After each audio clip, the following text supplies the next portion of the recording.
Greetings, mortal. I am Julius Caesar, the conqueror of worlds and architect of physical war. Join me as I recount the tale of Legio X Equestris, weapon that shaped destiny.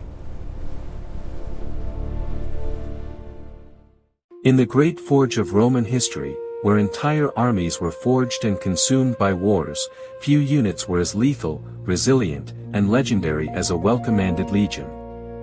And among Caesar's legions, one became the living symbol of his ambitious design, the 10th. It wasn't simply a military unit. It was the favorite unit of Gaius Julius Caesar. The blade with which he subdued much of Gaul, defeated his rivals, and accelerated Rome's transformation from republic to empire. From the forests of Germany to the coasts of Britain, from the plains of Greece to the sands of North Africa, the 10th was there. They earned a nickname on the battlefield that set them apart, Equestris. A title of honor, almost a paradox for infantrymen, that hides a story of audacity and an unbreakable bond with their general. A bond made of absolute trust, but also of tensions, protests, and even mutinies. But what made the 10th so special? Was it just Caesar's tactical genius? Or was there something more in the hearts of those men, veterans hardened by a decade of battles? In this journey, we'll follow the eagles of the 10th Legion. We'll discover its origins, relive its most glorious exploits and its darkest moments, to understand why, even today, its name echoes as one of the greatest legions that ever marched under Rome's banners. This is the story of the Legio X Equestris. To understand the 10th, we must first grasp the world that created it. At the end of the 2nd century BC, Gaius Marius transformed the Roman army. His reform opened the doors to the proletarians, the have-nots. The legion became a profession, a career. Soldiers swore loyalty to their general, no longer to the abstract state. It was in this new paradigm that Caesar would build his power. The 10th was enlisted around 61 BC, when Caesar was propraetor in further Spain. It wasn't formed with random conscripts. Caesar, known for his ability to judge men, selected the legionaries mainly from Cisalpine Gaul. They were tenacious peoples, Romanized but not yet citizens, who saw military service as their greatest opportunity for social ascent. Caesar's legionary wore a larica hamata, a coat of iron ring mail, weighing 10 to 12 kilograms. Underneath, a red wool tunic, the color of Mars. The head protected by a Montefortino-type helmet. The main weapon was the pilum, a javelin with a soft iron tip designed to bend on impact, rendering the enemy's shield useless. Each legionary carried two. In close combat, he drew the gladius hispaniensis, the short double-edged sword. Defense was entrusted to the scutum, a large rectangular shield that, joined with those of comrades, formed the fearsome testudo. The calligi, nailed sandals, allowed marches of dozens of kilometers. And the sarcina, the personal baggage with rations, digging tools, and utensils, carried on a T-shaped pole. The legionary wasn't just a soldier, he was an engineer, a builder, an indefatigable worker. This was the 10th at its origins. A block of raw marble. It would be Caesar's hands and the hammer blows of the Gallic Wars that transformed it into a masterpiece of military efficiency. In 58 BC, Caesar assumed the proconsulship of the Gauls. For nearly a decade, Gaul became an immense crucible where the fire of battles forged the character of the 10th. From the start, Caesar showed favoritism toward this unit. In the De Bello Gallico, which I've translated into modern Italian for contemporary readers, the 10th is mentioned more than any other legion. It becomes his strategic reserve, the unit to rely on in moments of crisis. In 57 BC, against the Nervii, one of the fiercest Belgian tribes, the legions were caught by surprise while setting up camp near the Sabas River. The ambush was devastating. Total chaos. The right wing, with the 9th and the 10th, repelled the attack. But in the center and left, the 7th and the 12th were surrounded, the standards bunched together, the soldiers crammed. Many centurions had fallen. The army on the verge of collapse. Caesar threw himself into the fray. Grabbing a shield, he forced his way to the front line. And he gave the crucial order, recall the 10th. The legion reversed march and crashed into the Nervii's flank. The intervention was like a hammer blow. It changed the battle's momentum, allowing the encircled legions to reorganize. That day, the 10th didn't just win, it helped save the entire army. But the supreme test came in 52 BC, at Alesia. Vercingetorix, leader of the Gallic revolt, had barricaded himself with tens of thousands of men. Caesar encircled the hill with a line of fortifications 18 kilometers long, the Contravallation. Knowing a relief army was coming, he ordered a second line, 21 kilometers long, facing outward, the Circumvallation. The 10th transformed into an army of builders. Ditches, palisades, watchtowers, deadly traps, pits with sharpened stakes, the lilia, and iron spikes, the stimuli. When the combined attack arrived, Vercingetorix from inside, the reinforcements from outside, the Romans fought on two fronts. The weakest point gave way. Once again, Caesar shifted cohorts where the pressure was greatest. And once again, the 10th was the emergency reserve. Along with other units, it plugged the breach, repelling the Gauls' desperate assault. The victory at Alesia marked the end of Gallic resistance. And the consecration of the 10th as an elite unit. The victories in Gaul cemented the 10th's reputation. But above all, they strengthened the bond of trust between legionaries and commander. This trust was tested in 58 BC, not in battle, but in a game of diplomacy. The enemy was Ariovistus, an arrogant Germanic king who had crossed the Rhine, threatening Rome's allies. The two leaders agreed to a parley. The conditions, both with only cavalry. No infantry. Problem: Caesar's cavalry consisted of Gallic auxiliaries, whose loyalty was uncertain. Many terrified by the Germans' reputation. An incalculable risk. Caesar saw an opportunity. He summoned the legionaries of the 10th and announced the plan: the Gallic horsemen would dismount, and the infantrymen would mount up. A gesture of absolute trust. Caesar was entrusting his life not to specialists, but to the soldiers in whom he placed unshakable faith. In the De Bello Gallico, Caesar recounts the anecdote. A soldier from the 10th approached jokingly, "You're doing more than you promised, Caesar. You said you'd take us as your Praetorian cohort, and now you're promoting us to equestrian rank." The quip was brilliant. The Praetorian cohort was the general's bodyguard, but equestrian rank was Rome's second social class. That soldier had grasped the enormity of the honor.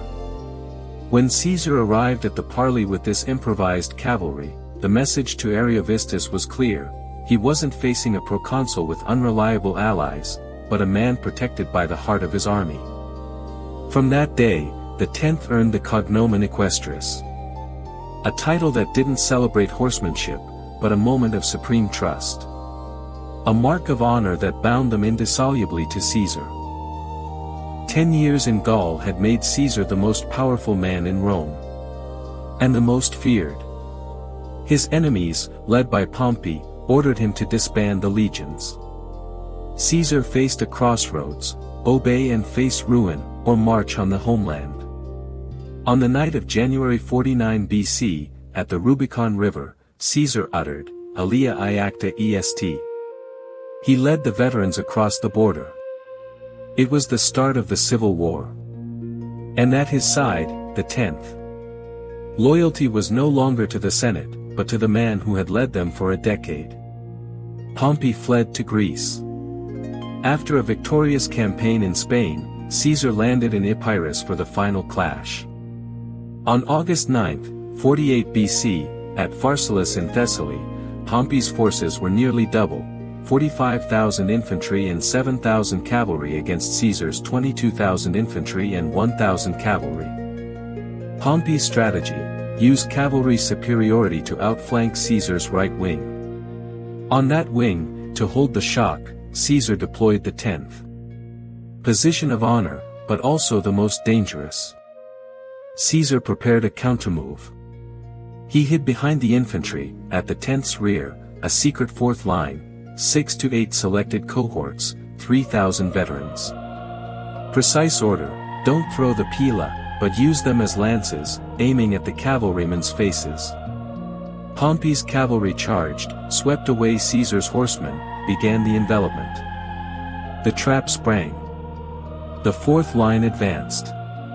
The impact was devastating.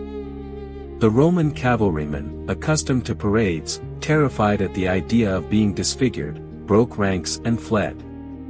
With the enemy cavalry en route, the 10th and the 4th line charged into Pompey's left flank. Simultaneously, the center advanced. Pompey's army, mostly inexperienced recruits, shattered. At Pharsalus, the 10th wasn't just the anchor that held the shock, but the pivot of the winning maneuver. After Pharsalus, Egypt, the victory over Pharnaces, the veterans were weary. Years of marches, battles, unkept promises. The legionaries of the 10th, in service for over 12 years, demanded discharge and rewards. In 47 BC, while Caesar was in the east, the situation escalated. The veteran legions, quartered in Campania, protested furiously against Mark Antony, whose management had been disastrous. The 10th, along with other legions, mutinied. They marched to the Campus Martius. They demanded only Caesar. Advisors suggested using force. Caesar chose psychological audacity. He appeared almost alone, without insignia of power. He climbed the platform and asked what they wanted. Angry voices: discharge, pay, land. Caesar replied calmly, certainly. You have your discharge. It's your right. Pause. And when I triumph over my last enemies in Africa, with other soldiers, you'll receive what I promised you. The weight of those words, with other soldiers, sank into their minds. He was excluding them from the final glory, from the African booty.